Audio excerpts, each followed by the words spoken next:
மதிப்பீடு பார்க்கலாம். பாருங்க வளரறி மதிப்பீடு என்ன குடுத்துருக்காங்க?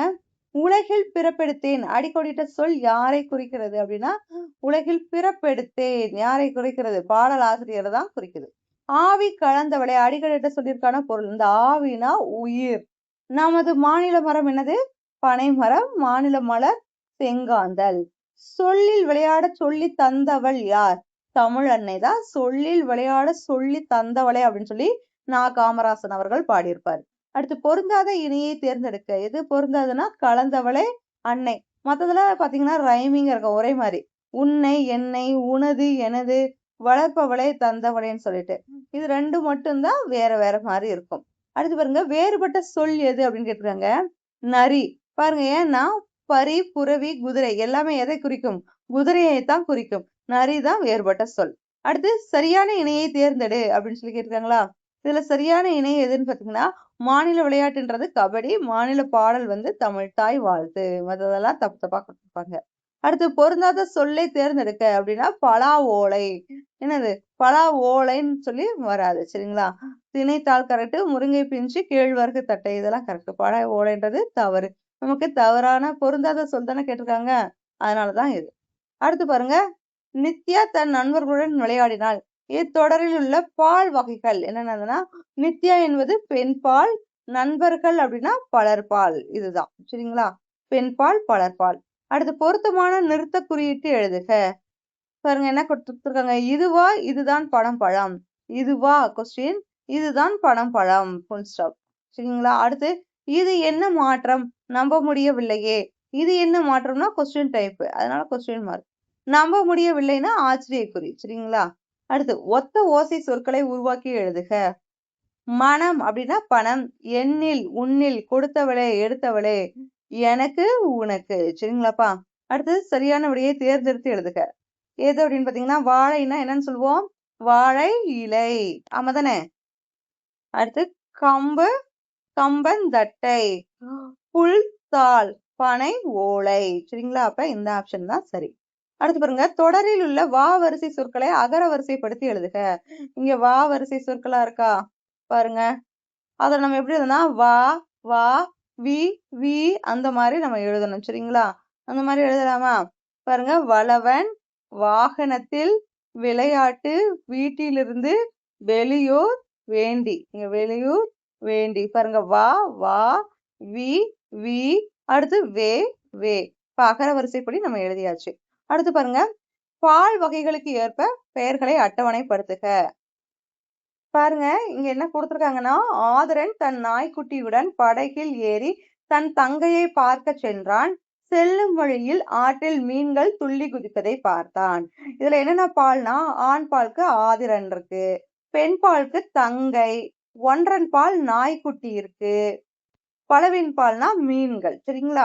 அடுத்து பாருங்க, குறிப்பிற்கான எழுத்தை கண்டுபிடித்து சொல் உருவாக்குக. தடத்தில் உண்டு, கடத்தில் இல்லை. அப்ப தா. மழையில் உண்டு, மழையில் இல்லை. எது? லை. அடுத்து வரப்பில் உண்டு, பரப்பில் இல்லை. வா. நார் என்றால் உண்டு, நாள் என்றால் இல்லை. இர். இதெல்லாம் சேர்த்தோம்னா தலைவர். சரிங்களா? அடுத்து பாருங்க பாப்பா, இந்த பத்தியை படித்து வினாக்களுக்கு விடையளி அப்படின்னு சொல்லி கேட்டிருக்காங்களா? இந்த பத்தியை நல்லா படிச்சுக்கோங்க. கீழே என்ன கொஸ்டின் கேட்காங்கன்னா, நீ பனைமர சிறப்பு பாடத்தை படித்து விட்டு இத்தொடரில் நீ என்ற சொல் யாரை குறிக்கிறது? யாரைனா அமுதா. அடுத்து பாருங்க, நட்டு வைத்த பனம் கொட்டைகள் வளர்ந்து பலன் தர எத்தனை ஆண்டுகள் ஆகும்னா 15 ஆண்டுகள். அடுத்து பாருங்கப்பா, சரியான விடையை தேர்ந்தெடுக்கன்னு கேட்டிருக்காங்களா? கூற்று 1 என்ன கொடுத்திருக்காங்கன்னா, ஒவ்வொரு ஊரிலும் நடந்தால் எவ்வளவு நன்றாக இருக்கும் என அமுதன் கூறினான். கூற்று 2, அமுதா 10ஆம் வகுப்பு படிக்கிறாள். அப்ப என்னது? கூற்று 1 சரி, 2 வந்து தவறு. அடுத்து அழகன் அமுதாவிற்கு என்ன உறவு? அண்ணன். சரியான நேரத்தில் பனங்கொட்டைகளை ஏரி கரையோடம் நட்டு வைத்தாய். யார் யாரிடம் கூறியது அப்படின்னா, அழகன் வந்து அமுதாவிடம் கூறியது. சரிங்களா? அடுத்து பாருங்க, ஐ செய்யலாமேன்னு சொல்லி கொடுத்துருக்காங்களா? சின்ன என்ன செய்கிறார்? என்ன பண்றாரு? வெட்டுகிறார். இங்க நடக்கிறார், வரைகிறார், இசைக்கிறார், சுமைக்கிறார், ஓடுகிறார். இதெல்லாம் வினை சொற்கள் சொல்லுவாங்க. அந்தந்த வினையை எடுத்து நம்ம எழுதியாச்சு. அடுத்து சின்னாவின் நண்பர்களால் முடியாதா? முடியுமா?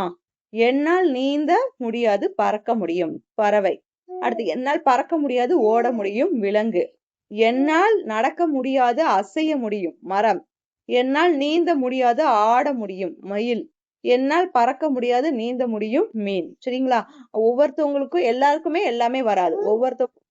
இப்ப அதைத்தான் அவங்க செய்ய முடியும். ஆமா தானேப்பா? சரி, அடுத்து பாருங்க.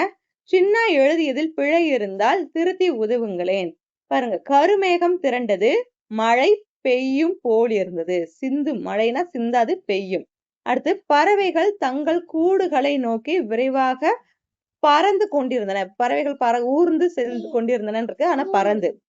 தோகை விரித்து மயில் வரைய தொடங்கியது. தோகை விரித்து மயில் என்ன செய்யும்? ஆடத் தொடங்கியது. திடீரென வானில் ஒரு வெளிச்சம். மின்னல் மின்னியது. தவளைகள் மகிழ்ச்சியில் அங்கும் இங்கும் தாவின. இங்க ஓடினன் வருது, தாவினன் தான் கரெக்ட். குளத்தில் மீன்கள் என்ன செய்யும்? நீந்தின, நடக்காது. ஆகா, அந்த இடமே அழகாகி விட்டதே. மழை மழை மழை. சின்ன செய்த தவறுகளெல்லாம் நம்ம திருத்தியாச்சா? அடுத்து பாருங்க, மழைக்கு ஒரு கடிதம் எழுதுங்களேன்னு சொல்லி கேட்டிருக்காங்களா? எழுதலாமா? அன்பிற்குரிய மழையே, நீரின்றி அமையாது உலகு என்ற வள்ளுவனின் வாக்கிற்கேற்ப நீ இல்லாமல் இவ்வுலகம் இயங்காது. இவ்வுலகின் ஒவ்வொரு அசைவிலும் நீ நிறைந்திருக்கிறாய். மழையே, நீ அதிகம் பொழிந்து அழித்து விடாமல் அளவாக பொழிந்து மனிதர்களை வாழ வைப்பாயாக. அன்புள்ள கனிமொழி. சரிங்களா? அந்த மாதிரி மழைக்கு நம்ம கடிதம் எழுதியாச்சு. இதோட இந்த லெசன் முடிஞ்சிருச்சு. இதுல ஏதாவது டவுட்ஸ் இருந்துச்சுன்னா கமெண்ட் செக்ஷன்ல கமெண்ட் பண்ணுங்க. ஓகே குட்டீஸ், தேங்க்யூ.